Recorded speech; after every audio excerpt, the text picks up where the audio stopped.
Why Burkean Nation?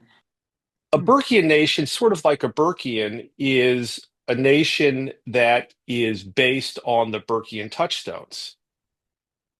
In my view, America is the world's first Burkean nation, and just like July 4th, 1776 is the birth date of America, because we're the first Burkean nation, 1776 is also the birth of Burkean nationhood.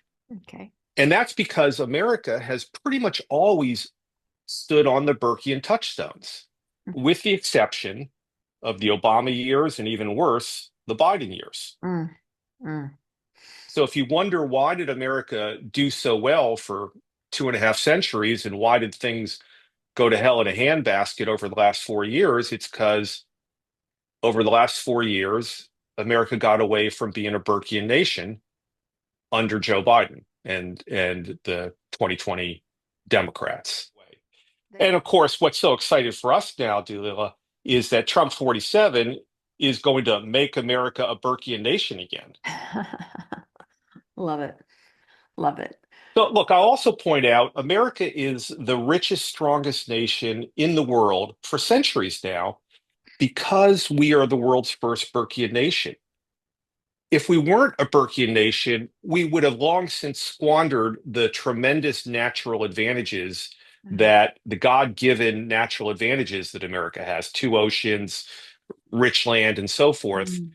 But as we've all seen in our lives, no matter what you're born with, if you don't have the right principles, you'll squander it.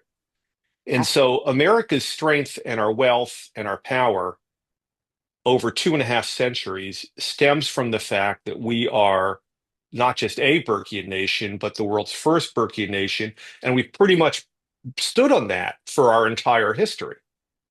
Now, it's also worth noting, Dalila, other Burkean nations followed America, starting with Mother England in the 1800s. And so Burkean nations are now rather common. I mean, you could think of the entire G20, like UK, France, Germany, Australia. They're all more or less Burkean nations. Mhm. Israel, not in the G20, but another Burkean nation. But we were the first, Mhm. we were the best, and we stood on it, and that's why we're the greatest. And speaking of nations, let me point out that very positive and exciting things are happening in Argentina, as you may be aware. Yes. Javier Milei, the president of Argentina, is effectively turning Argentina into a Burkean nation. And what do you know?